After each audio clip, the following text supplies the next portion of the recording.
Irmãos, boa noite, a graça e a paz do nosso Senhor e Salvador Jesus Cristo. Amém? Glória a Deus. Irmãos, nesta noite nós vamos voltar o nosso olhar para o Evangelho segundo Mateus, no capítulo 5. Evangelho segundo Mateus, no capítulo 5, nós não estaremos lendo, esta perícope bíblica aqui no momento, mas você já pode estar abrindo a Bíblia no Evangelho segundo Mateus, no capítulo 5, Deixa sua Bíblia aberta nesse texto, nesta ocasião.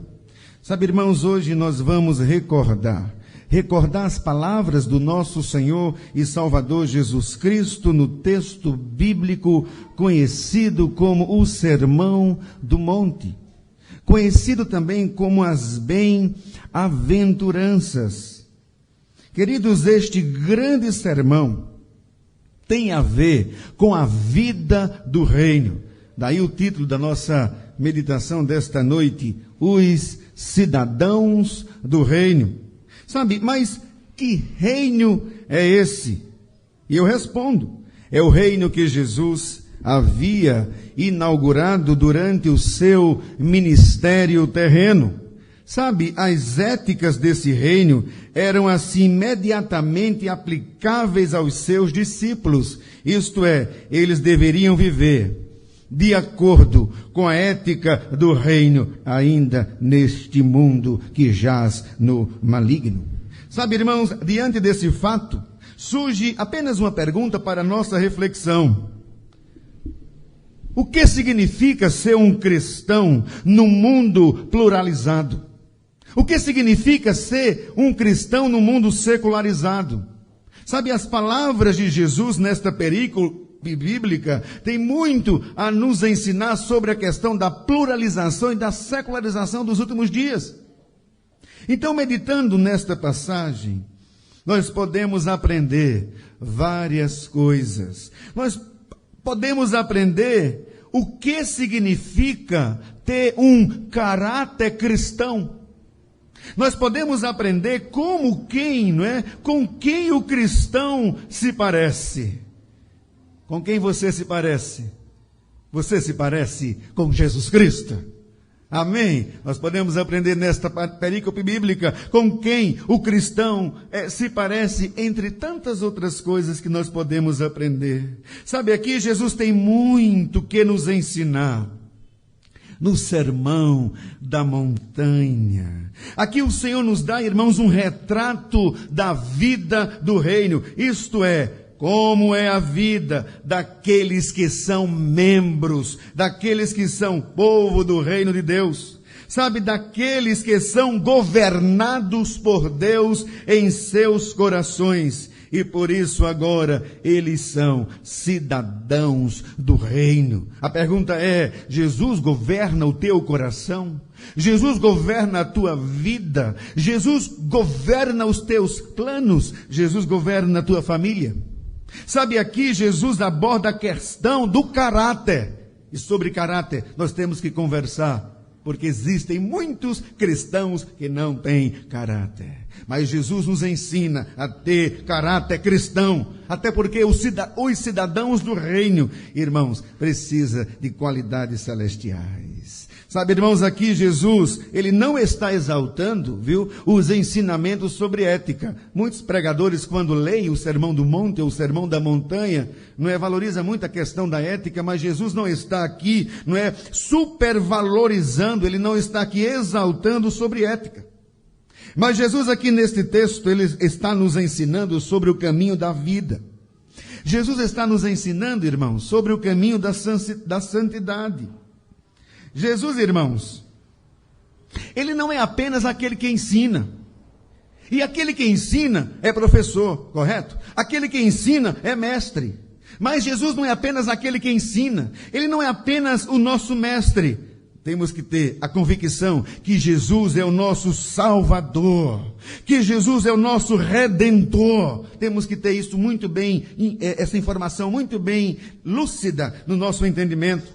Sabe, em cada ponto aqui deste sermão, Jesus nos instrui sobre o verdadeiro ensinamento para a vida cristã. É tanto que o nome o Sermão da Montanha. Esse nome ele vem de Agostinho. Acredito que você já ouviu falar sobre ele, até porque foi Agostinho o primeiro a chamar este sermão, ou este grande sermão, do Sermão da Montanha. E este sermão, irmãos, este sermão não é um pedaço de uma torta do céu para homens sem pecado. Sabe, este sermão, irmãos, não discute como um cristão pode ter uma vida ideal no mundo ideal aqui e agora.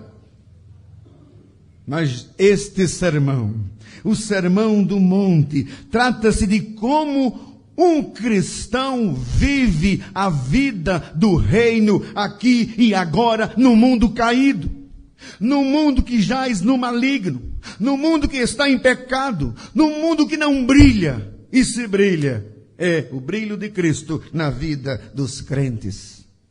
Ah, irmãos, vamos aqui voltar o nosso olhar para Mateus. Mateus capítulo 5, começando com a leitura do verso de número 1. Eu gostaria que você ouvisse atentamente a leitura do Sermão do Monte. Eu estarei lendo do verso 1 ao verso de número 5. Sermão do Monte, as bem-aventuranças. Versículo 1.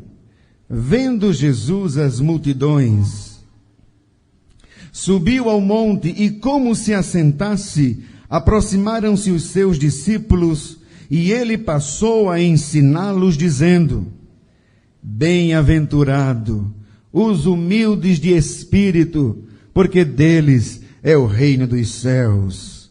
Bem-aventurados os que choram, porque serão consolados. Bem-aventurados os mansos, porque herdarão a terra. Aleluia. Vamos orar, curve a sua cabeça e vamos orar nesta hora. Nosso Senhor e nosso Deus, precisamos, Senhor, de visão espiritual para aprendermos essas verdades bíblicas. Não simplesmente porque queremos delinear o ensino deste texto para as nossas vidas, mas porque nós queremos abraçar a glória dessas verdades. Senhor, nos ensina a andar nos teus caminhos, para sermos testemunhas de Cristo em nossa própria experiência, a partir daquilo que aprendemos com a tua santa, infalível, inerrante palavra de Deus. E por isso, Senhor, precisamos do teu Espírito, e pelo teu Espírito aplica estas verdades em nossos corações, para que possamos ser agradáveis a ti, Senhor. Nós pedimos isto para o nosso bem e para a tua glória, em nome do nosso Senhor e Salvador Jesus Cristo. Amém. Aleluia. Irmãos, esta passagem bíblica, como eu já disse, é também conhecida como as bem-aventuranças. E o sinônimo das bem-aventuranças é beatitude. E beatitude significa bênção, ou seja, a bênção da felicidade plena que é baseada em Deus. Deus é a razão da nossa felicidade. Assim, é uma felicidade que vai além da própria intensidade do poder da palavra que é feliz. E isto inclui, meus irmãos, um bem-estar espiritual sem igual. Sabe, Cristo produz um bem-estar em nossas vidas sem igual. Agora, este bem-estar espiritual não é conquistado por nós, não é conquistado por você, não é conquistado pelos seus próprios méritos e pelos seus próprios esforços pessoais. Mas este bem-estar espiritual está baseado em Deus e na sua aprovação. Sabe, em outras palavras, irmãos, é Deus quem te faz feliz. É Deus quem te faz feliz, pois Ele é a nossa felicidade. Aleluia! Então essas bênçãos, então essas beatitudes que abrem o Sermão do Monte, levantam pelo menos duas questões fundamentais que demandam pelo menos duas respostas fundamentais. Uma delas é, as bem-aventuranças forçam-nos a fazer a pergunta: o que isso significa para ser abençoado? O que significa ser verdadeiramente feliz? Para muitos irmãos, bem-aventurança é acumulação de riquezas. Para muitos, bem-aventuranças estão associados às felicidades desta vida. Sabe que outros dizem que encontram a felicidade, não é? Que encontram a verdadeira bem-aventurança, sabe aonde? Na beleza.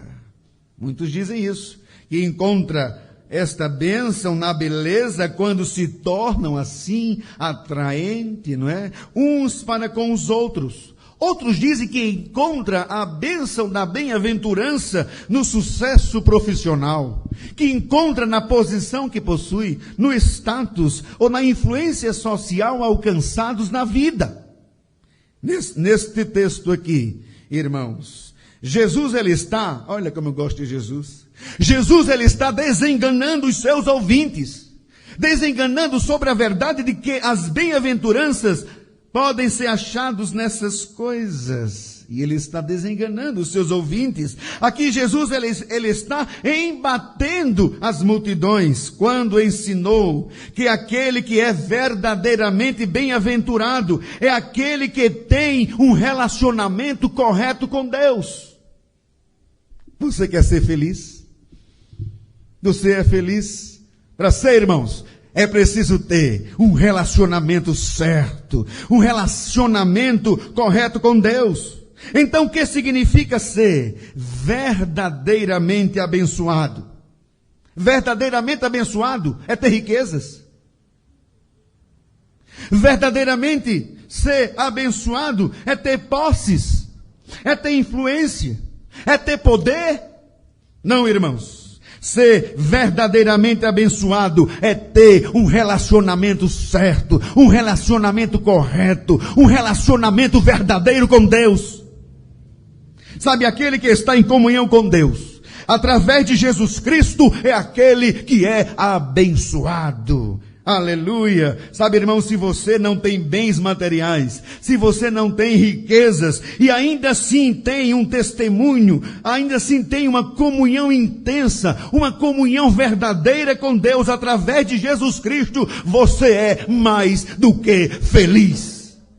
Aleluia! Você não precisa de coisas, você precisa do Criador de todas as coisas, governando a tua vida, governando a tua família, governando a tua casa, governando os teus sonhos, governando os teus planos. Deus, o Criador de todas as coisas. Sabe, irmãos, o segredo da felicidade do crente está na comunhão que ele tem com o seu Deus, apesar das tristezas do mundo. Agora a segunda pergunta, que as bem-aventuranças forçam-nos a fazer, é que quem é aquele que será abençoado? Quem é aquele, irmãos? Serão os ricos? Serão os pobres? Serão os despreocupados? Serão os otimistas? Serão os alegres? Serão aqueles autoconfiantes? Serão aqueles bem-sucedidos? A resposta de Cristo é não. Irmãos, quem é aquele que será abençoado? É aquele que verdadeiramente tem um relacionamento correto com Deus, um relacionamento saudável com Deus. São aqueles, irmãos, que são humildes de espírito, são aqueles que choram, são aqueles que são mansos, são aqueles que têm fome e sede de justiça. São aqueles que são misericordiosos. São aqueles que são limpos de coração. São aqueles que são pacificadores. São aqueles que são perseguidos por causa da justiça. São aqueles que são injuriados por causa do nome. E esse nome é Jesus Cristo. Esses sim, irmãos, são os que verdadeiramente são abençoados. Sabe, irmãos, esses padrões de bênçãos cristãos, Esses padrões de bênçãos cristãos, eles são assim, diametralmente opostos aos padrões de bênçãos do mundo. As bênçãos do mundo advêm de algum lugar. As bênçãos do mundo advêm, hipoteticamente, das conquistas meritórias do homem. É quando o homem se olha no espelho e diz assim: você tem espelho em casa? É quando o homem se olha no espelho e diz assim: eu sou auto-importante. Eu sou auto-engrandecido. Eu sou auto-realizado. Olha, eu sou auto-satisfeito. Eu sou autossuficiente. Sabe o que é que Jesus faz com o seu espelho? Jesus quebra o teu espelho. É Cristo, irmãos. Ele quebra esse espelho. Sabe, Jesus Cristo, ele quebra esse modelo de bênção do mundo, ensinando que a verdadeira bem-aventurança começa com a perda de um o auto-negação.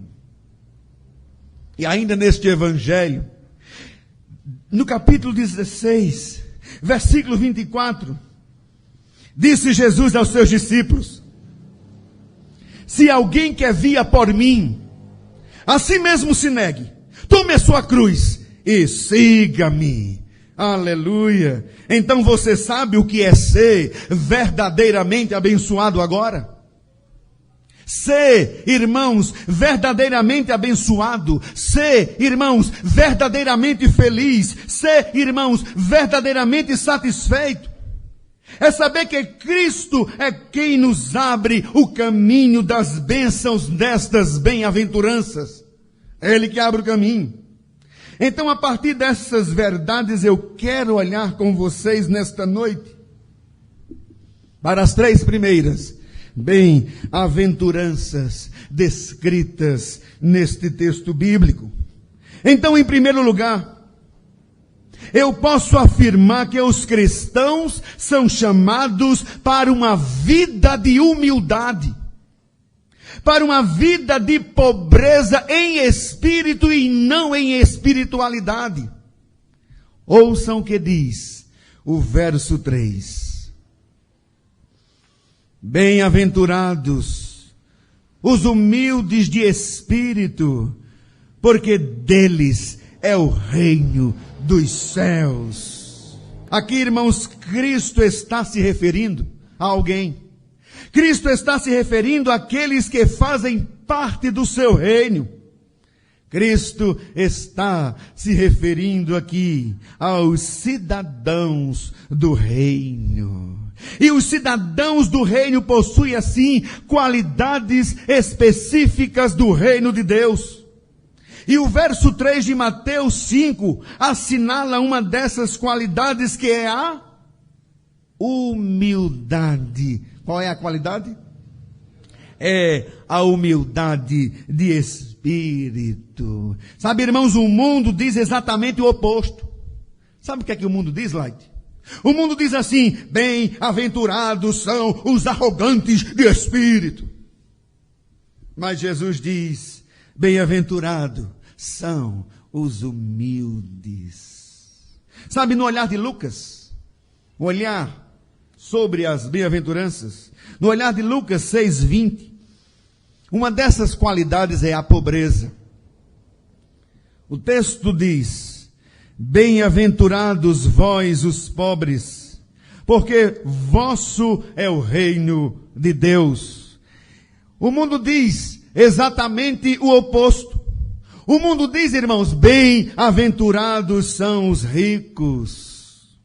Sabe, de acordo com Hendrickson disse que Jesus não proclama que essas pessoas são bem-aventuradas em virtude de serem pobres de bens materiais, ainda que em sua maioria também o sejam. São chamadas de bem-aventuradas por serem pobres em espírito, não em espiritualidade, ou seja, são aquelas que se convenceram da sua pobreza espiritual. São aquelas que tornaram-se conscientes de sua miséria e de sua necessidade. Sabe aquele velho orgulho? Aquele velho orgulho, ele foi quebrado. É tanto que nós assim podemos clamar: ó Deus, sê propício a mim, pecador. Segundo o pastor reverendo Hernandes Dias Lopes, ser pobre de espírito, irmãos, é a base para as outras virtudes. Sabe, a primeira bem-aventurança é o primeiro degrau da escada. Se Jesus começasse com a pureza de coração, não haveria esperança para nós. Primeiro precisamos estar vazios para depois estarmos cheios. Não podemos ser cheios de Deus enquanto não formos esvaziados de nós mesmos. Esta virtude, irmãos, é a raiz. As outras são os frutos. Uma pessoa não pode chorar pelos seus pecados, até saber que não tem méritos diante de Deus. Sabe, ele jamais sentirá fome e sede de justiça, a não ser que saiba que carece totalmente da graça de Deus. Irmão, ser pobre de espírito é agir como o publicano agiu. O publicano disse: Senhor, compadece-te de mim, pecador.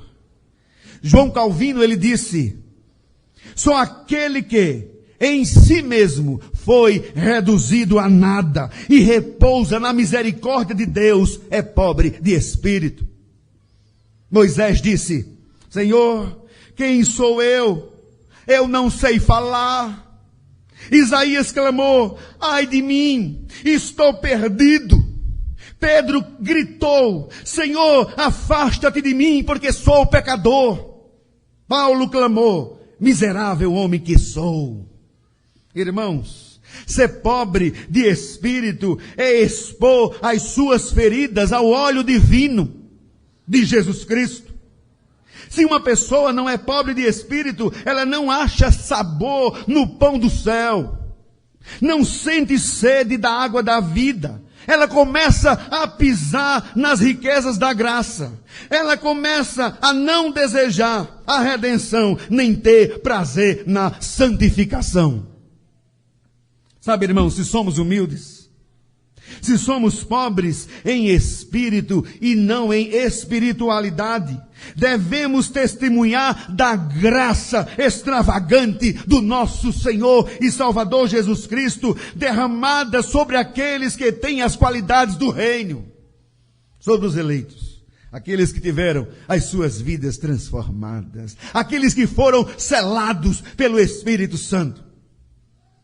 Em segundo lugar, diante das qualidades dos cidadãos do reino, eu posso afirmar que os cristãos são chamados para uma vida de choro.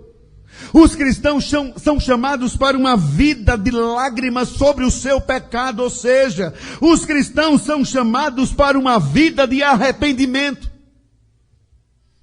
Ouçam o que diz o verso 4. Bem-aventurados os que choram, porque serão consolados. Irmãos, a segunda coisa que aprendemos aqui é que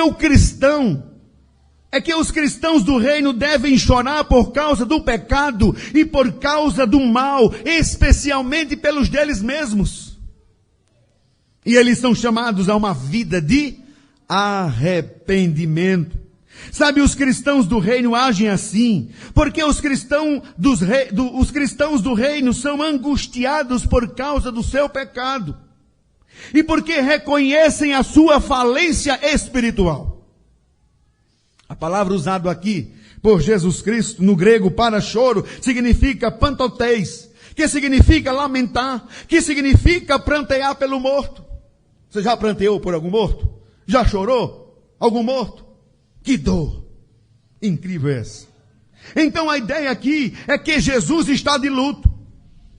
Jesus está de luto por causa da nossa pecaminosidade. Irmãos, o crente deve lamentar o seu pecado. O crente, irmãos, deve chorar se arrepender sobre o seu pecado, pois o pecado afasta o homem de Deus. O crente que lamenta, o crente que chora, o crente que se arrepende, recebe o consolo divino, recebe o consolo de Deus. E a Bíblia diz que a bênção dos que choram é receber o consolo daquele que vem do alto, é receber o consolo daquele que vem dos céus, é receber o consolo de Deus. Irmãos, a tristeza pelo pecado é uma dor produzida pela obra da graça. A tristeza pelo pecado é o trabalho da graça que conduz o pecador ao arrependimento. E além de conduzir o pecador ao arrependimento, ela promove a restauração do relacionamento que foi quebrado por causa do pecado entre o homem e Deus. Irmãos, só o crente do reino pode sentir tamanha dor. Só o crente do reino pode ser sensível a esse tipo de erro. É porque, irmãos, essa dor quebra a comunhão do crente com Deus, porque Deus é santo. O pecado, irmãos, é contrário à natureza de Deus. Deus é santo e o pecado é uma coisa imunda. O pecado, irmãos, é uma coisa que causa dor. E sobre dor, de acordo com os médicos, não sei se você já ouviu falar sobre a neuralgia do trigêmeo. De acordo com os médicos, a neuralgia do trigêmeo é uma doença que é considerada pela medicina como a pior dor do mundo. Sabe assim, é uma dor lancitante. É uma dor lancinante, é uma dor que provoca na sua face dores horríveis. Furadas incríveis. E acontece na metade da face de uma pessoa. Veja só, irmãos. É uma dor que acontece no popular, na cara. É uma dor que acontece na face. É uma dor de UTI. Já ouviu falar uma dor dessa? Mas mesmo assim, eu ainda afirmo que a pior dor do mundo não é a neuralgia do trigêmeo. A pior dor do mundo é quando o crente quebra a sua comunhão com Deus. É quando o crente suja a sua cara com o pecado. O crente, irmãos, em pecado deve lavar a sua cara no sangue do Cordeiro. Dá até vontade de dizer: ô crente, tenha vergonha na cara. Mas não vou dizer não, viu? Deu só a vontade de dizer. Pois é. Sabe, o caminho de ida para o pecado é de limpo para imundo. Agora o caminho de volta do pecado é de imundo para limpo. E o pecado, irmãos, causa uma dor desgraçada. É uma dor sem igual. É uma dor sem igual porque é o mundo querendo voltar para casa. Porque é o mundo querendo voltar do lugar onde ele saiu. Porque é o mundo querendo voltar para o coração do crente. É uma dor desgraçada. E o remédio? O remédio é chorar, é se arrepender aos pés do Salvador. Oxalá que ele tenha graça do seu choro e do seu pranto. Irmãos, o arrependimento ele traz o consolo divino para as nossas almas angustiadas. A Bíblia diz: bem-aventurados os que choram, porque serão consolados. A Bíblia não está dizendo, irmãos, aqui, que todos serão consolados. Mas está dizendo que aqueles que choram serão consolados. Então chore os seus pecados, volte-se para Deus e se arrependa. A Bíblia diz, irmãos, e nos garante, e nos promete, que você pode voltar a sorrir outra vez. Aleluia. Louvado seja o nome do Senhor. Finalmente, Em terceiro lugar, diante das qualidades do reino, eu posso afirmar que os cristãos são chamados para uma vida de mansidão espiritual. Uma vida que é uma postura de humildade e submissão a Deus. Ouçam o que diz o verso 5. Bem-aventurados os mansos, porque herdarão a terra. Sabe, a terceira e última coisa que aprendemos nesta passagem é que os cristãos são mansos. Pergunta para teu irmão que está do teu lado: irmão, tu é manso? É manso? Ou mansa, né? A terceira e última coisa que aprendemos nesta passagem bíblica é que os cristãos são mansos. É que os cristãos são atenciosos. Irmãos, a bondade, a mansidão, a gentileza, a submissão, tudo isso invoca a bênção de Deus. Tudo isso invoca a mão providencial de Deus para as nossas vidas. A mansidão é notoriamente difícil de definir. Você definiria a definição? Ou você concorda comigo, né, irmã Gorete? Que a mansidão é notoriamente difícil, complicado de definir. E de acordo com o pastor Hernandes, a mansidão não é apenas uma boa índole, não é apenas uma pessoa educada socialmente, não é apenas algo externo, convencional, mas é uma atitude interna, é uma obra da graça de Deus no coração do homem, é fruto do Espírito. Spurgeon dizia que ser manso não é virtude, ser manso é graça. Ninguém é naturalmente manso. Ajudou, não foi? Ninguém é naturalmente manso. Só aqueles que reconhecem que nada merecem diante de Deus e choram pelos seus pecados podem ser mansos diante de Deus e diante dos homens. Ser manso tem a ver em ser pobre em espírito e não em espiritualidade.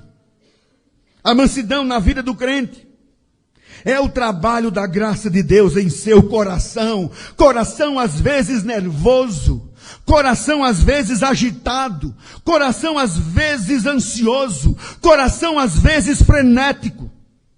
Sabe, a mansidão, irmãos, é o resultado do relacionamento do homem com Deus.